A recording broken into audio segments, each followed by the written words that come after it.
Imaginación Clave. Estamos en la última entrevista del día con Tomás González, director ejecutivo de la Fundación Tribu, y queremos hablar sobre este concepto de democracia 2050. Ajá. Qué lejos parece todo eso, ¿no? 2050, ¿cuántos años más? Y bueno, afortunadamente yo no voy a estar aquí, ya, para estar mirando ese tipo de cosas. Pero ¿qué es democracia 2050? Cuéntanos un poquitito. Hola Fernando, gracias por la invitación. Yo me pregunto si es que será suficientemente lejos o no el 2050. En una de esas no existe el planeta. En una de esas no existe. Y en una de esas quizás no logra ampliar nuestras fronteras de la imaginación lo suficiente. Me hiciste pensar inmediatamente en una frase que César Hidalgo, el académico chileno que está en el MIT Media Lab, dice mucho respecto a cuáles son las preguntas más importantes en las que ellos trabajan y que nosotros lo compartimos también en Tribu. Uh-huh.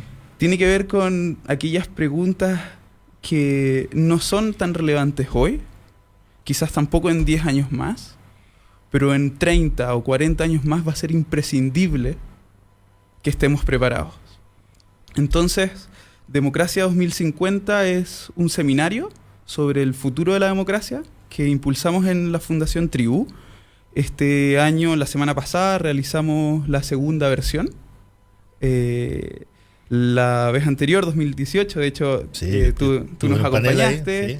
Ahí, sí. Y hemos buscado desde esta iniciativa abrir el diálogo sobre nuevos modelos para la democracia, trayendo expositores de primer nivel de universidades y organizaciones en innovación, en tecnología, de distintas partes del mundo. Y es una de nuestras preocupaciones centrales en la Fundación Tribu. Sí, hay una cosa bien interesante con la democracia que quizás hace 20 o 30 años uno, cuando estaba saliendo recién de una dictadura, uno veía como la democracia como una especie como de horizonte plano inmutable. Y una de las cosas que se han demostrado a lo largo del tiempo es que la democracia muta, o evoluciona o involuciona, da lo mismo. Por ejemplo, te voy a poner un ejemplo. La forma en que determinados maneras de extremas de pensamiento ideológico, de izquierda o de derecha, históricamente llegaban a los gobiernos, era a través de golpes de Estado, o era a través de reyertas. Hoy día te pueden llegar a través de procesos democráticos. Tú puedes elegir a un Bolsonaro. Tú puedes elegir al presidente de Hungría. Puedes elegir a Donald Trump. Puedes elegir a Maduro. Puedes elegir a, personas que tienen una conducta posterior que parecen más dictadores que demócratas. Pero el proceso democrático, hoy día, quizás porque las redes sociales o porque la fake news o porque el manejo o manipulación de emociones puede hacer en un momento dado, por distintas causas, que alguien diga, mira, vámonos con este cabro nuevo, vamos con esta persona recién salida, olvidémonos de los políticos profesionales, ensayemos. Y eso puede terminar dañando la propia democracia después, si es que efectivamente se transforman estas personas, una vez que tienen el poder, como pasa mucho en América Latina, en personas que se instalan y que después no solamente no quieren salir, sino que quieren repetir varias veces su periodo. Ahí me parece que la pregunta como fundamental es ¿qué entendemos por democracia? Yo pienso, y en la Fundación Tribu entendemos la democracia como una forma de convivencia. Que tengamos elecciones democráticas, sí, no basta. Es sumamente importante el que nos preguntemos por nuevos marcos institucionales que nos permitan avanzar hacia una convivencia cotidiana democrática. Nosotros definimos democracia como una sociedad en que nos organizamos como iguales para convivir en diversidad, libres y plenos. Y entonces, aquí... Lindo suena eso. Bueno, esa es la visión de la Fundación, ¿no? Y una visión es eso algo te digo, que qué bonito suena. Ahora, si es algo que es muy difícil hoy para avanzar en esta conversación es que en general las personas se quedan súper ancladas a dilemas muy antiguos, ¿no? Dilema de democracia o dictadura, dilema de democracia representativa o democracia directa, y llegan a ser incluso dilemas caricaturescos, ¿no? La razón por la que nace la iniciativa Democracia 2050 es desde el reconocimiento de que la forma como convivimos depende de la cultura, las tecnologías y las instituciones. Las tecnologías ya han venido avanzando en el último tiempo de manera exponencial. Ustedes estaban hablando recién los impactos en el mundo del trabajo. Prácticamente todo se ha transformado. Pero por alguna razón asumimos que las posibilidades que tenemos para la democracia están dentro de una caja con marcos bastante delimitados. Las tecnologías han aumentado nuestras capacidades de procesar información, lo que nosotros humanos llamamos inteligencia, de transferir información, lo que llamamos comunicación, de registrar información, memoria. Cuando miramos esas nuevas posibilidades, se abren nuevas preguntas. Y con ese cambio tecnológico también ha cambiado la cultura. Entonces, ¿qué pasa? ¿Y qué hace que esta pregunta de que quizás para 30, 40 o 100 años más sea importante comenzar a abordarla ahora? Es que hay una brecha, no solo entre las instituciones y la tecnología, sino también hay una brecha en cómo está cambiando la cultura y cómo están cambiando las instituciones. Las instituciones están siendo sumamente rígidas. Entonces, aquí tenemos una mesa súper coja, ¿sí? Nosotros, en ese sentido, abordamos esto desde la pregunta. Más que tener una respuesta predefinida de cuál es el modelo correcto, cosa que yo creo hoy nadie sabe, por más de que puedan tener ideas, lo central es abordar las oportunidades, los desafíos y los dilemas detrás de cada una de estas nuevas posibilidades que nos presentan los cambios tecnológicos y estos nuevos modelos que se han ido bosquejando. Modelos como, por ejemplo, el uso de la aleatoriedad para instancias de representación, cosa que ya hacían los griegos y se hizo mucho hasta incluso el Renacimiento. Se sigue usando hoy en los jurados en Estados Unidos, se sigue usando por los economistas para la realización de evaluaciones de impacto. Por otro lado, y bueno, eso lo revisamos el año pasado, ¿no? Con James Fishkin, director del Centro para la Democracia Deliberativa de la Universidad de Stanford, con Ellen Landemore, una cientista política de la Universidad de Yale, súper destacada. Por otro lado, otra cosa completamente distinta, pero quizás complementaria, es la pregunta por la delegación y el voto, ¿no? ¿Te hace sentido a ti que hoy, o pensar que en 100 años más, la forma como se toma decisiones respecto a lo público va a seguir siendo delegándole todas tus preferencias a una sola persona por 4 años?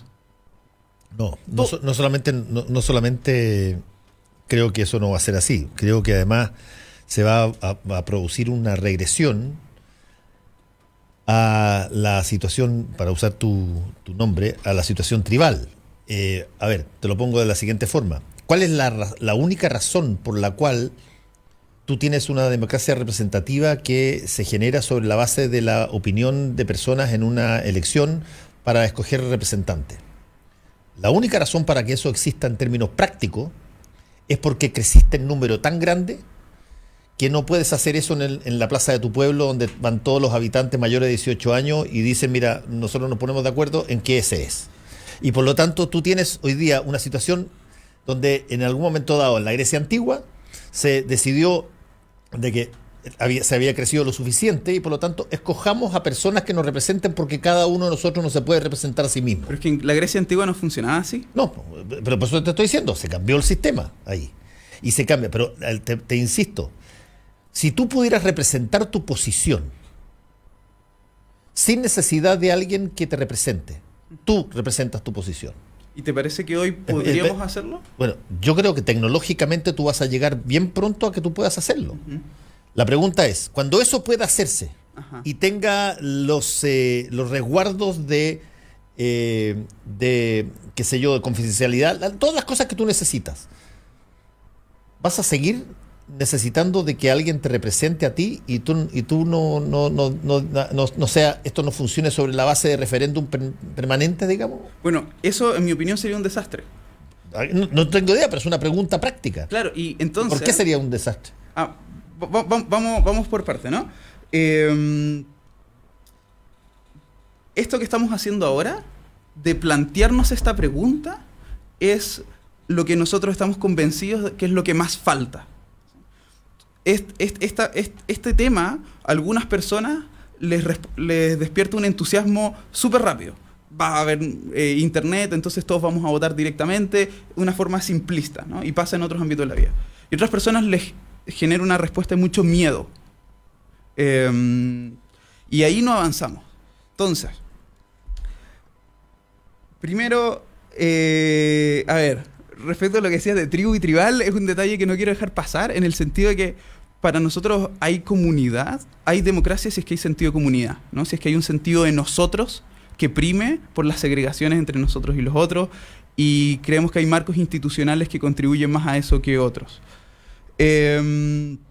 Los griegos, curiosamente, utilizaban mucho, cuando crecieron, y ya no podían participar todos, porque esto de la democracia directa, el asambleísmo, era una parte reducida de su organización, utilizaban la selección de representantes aleatorios por periodos cortos. Eso es bastante interesante y eso se mantuvo y está estudiado cómo funcionaba para reducir el conflicto. A mí me parece que hoy nos abre una pregunta de cuánto le quitaría poder al marketing en el funcionamiento de la democracia, etc. Ahora, respecto a lo que tú decías, la posibilidad de una democracia plebiscitaria permanentemente. Bueno, ahí hay preguntas súper importantes que hacerse, ¿no? Porque dada las posibilidades de comunicación que tenemos hoy, que se fortalece la polarización, nos surge una misma pregunta que le surgió a los economistas mucho tiempo atrás respecto a la suavización de los ciclos económicos, ¿no?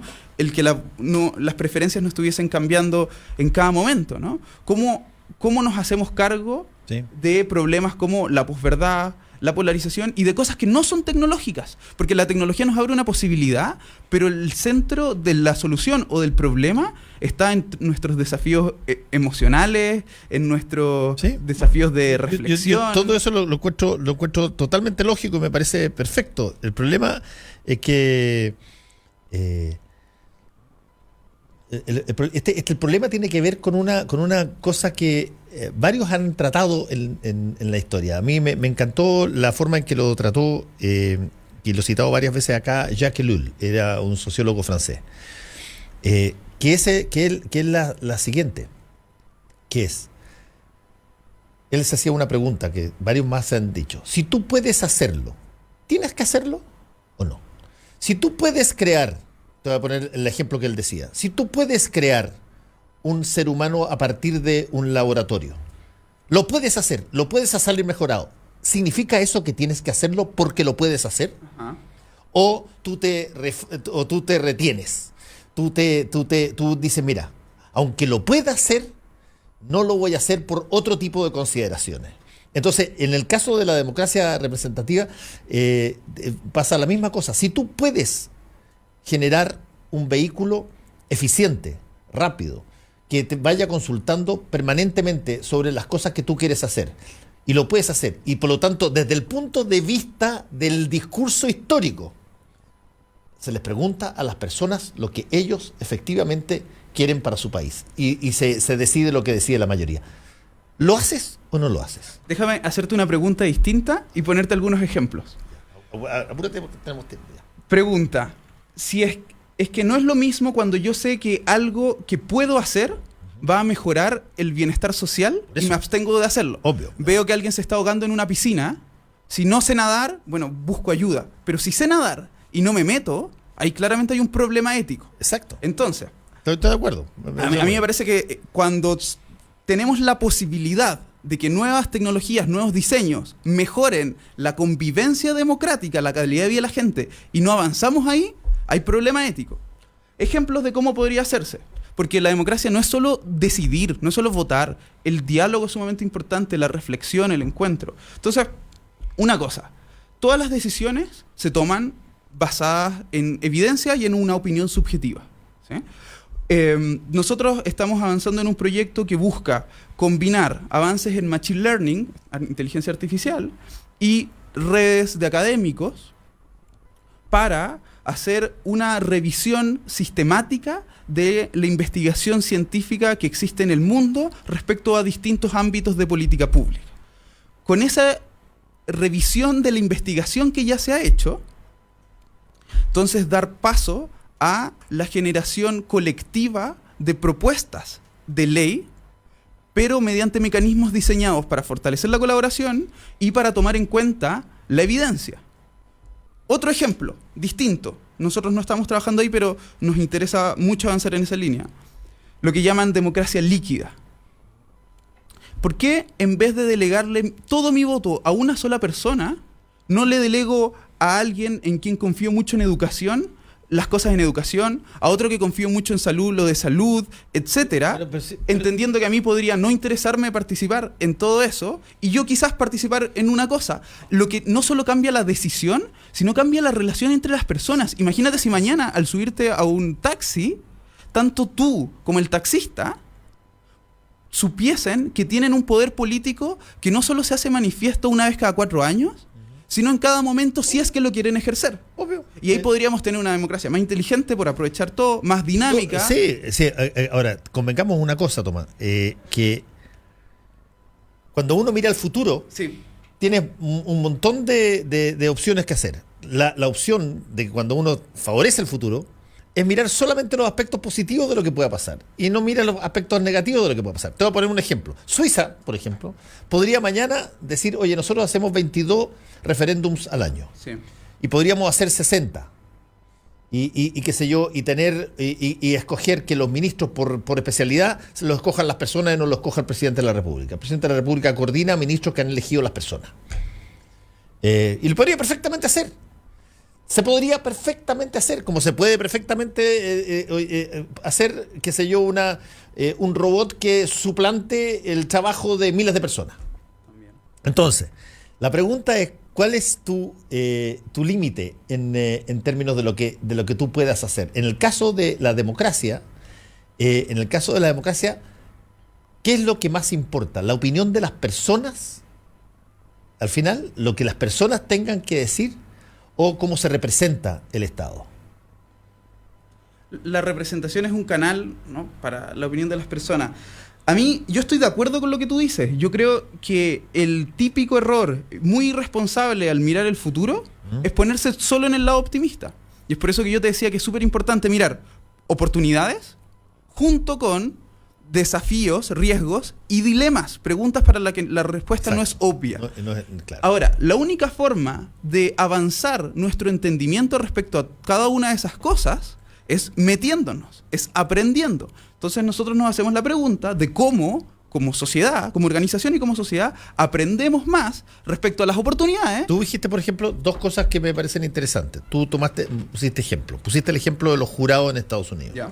Los jurados en Estados Unidos son 12 personas en un gran jurado que tienen que tomar una decisión penal que puede incluso en algunos estados significar vida o muerte. Y tú escoges a esas personas y las escoges aleatoriamente, Sí. al azar. Sí. Pero es un azar con muescas, así, porque, por ejemplo, estaba viendo un artículo el otro día que hablaba de que hay una recurrencia en personas que tengan conocimiento o hayan tenido conocimiento o práctica en anteriores jurados. Ya. Y que tú puedes. Pero ok, lo escoges aleatoriamente. Como en el caso de la política representativa, tú tienes una situación que de alguna manera se ha tratado de inducir para tratar de compensar los desequilibrios de eso. Por ejemplo, cuando tú tienes, en el caso de algunos países de la Polinesia, tienes escaños reservados para, por ejemplo, pueblos indígenas determinados. Porque no te lo permite el sistema de que te vaya a dar la proporción que efectivamente eso representan, tú lo induces con una cuota. O lo que acaba de pasar en Chile en la última elección, que tú generaste una cuota obligatoria de candidatas mujeres para que subiera esa cuota, porque si bien el país está representado por hombres y mujeres en una proporción mucho más alta que lo que tiene el Congreso, a la hora de votar las personas no te representan exactamente lo mismo. Y por lo tanto te producen un desequilibrio. Ahí tú tienes un trabajo que incluso tecnológicamente puede ser súper trabajado. Son ejemplos muy interesantes y, como decía antes, el futuro no solo se trata de tecnología, ¿no? Sino qué es lo que hacemos a partir de ese nuevo escenario, ¿no? A mí me parece que la aleatoriedad también nos abre preguntas interesantes porque nos pone sobre la mesa problemas que no queremos mirar. Problemas como la mala educación, problemas como la segregación social, los miedos que tenemos unos chilenos con otros chilenos, y eso en todos los países del mundo, ¿no? Y la aleatoriedad nos pondría esa pregunta sobre la mesa. Ahora, yo creo que en algunos contextos podría ser interesante para vivir una democracia más desde el diálogo, reuniendo personas, que simplemente desde la votación que no requiere una interacción previa entre vecinos. Que es una conducta cíclica. ¿En cuántas casas no se dice de religión, fútbol y política no se habla? Lo que necesitamos es entendernos más, y para entendernos más necesitamos dialogar. Tengo que terminar, Tomás, y te quiero preguntar sobre esta iniciativa de Fundación Tribu de Democracia 2050. ¿Dónde se puede la gente informar más? Bien, nosotros estamos durante el verano habilitando tanto el sitio web de la Fundación Tribu, tribu.ong, como uno especial para esto, democracia2050.cl. Van a estar no solo los contenidos de los seminarios, sino que una serie de entrevistas, publicaciones y otras cosas más de manera permanente. Y por favor escríbanos ¿Eso va a estar implementado cuándo, los sitios web? Al final del verano. Al final del verano. Pero desde ya pueden escribirnos a hola@tribu.ong y felices de interactuar. ¿Ese www.tribu.ong? Sí, tribu.ong. Perfecto. Muchas gracias, Tomás, por haber estado con nosotros. Fernando, muchas gracias. Muy bien. Y nosotros con ustedes nos despedimos hasta el lunes. Chao.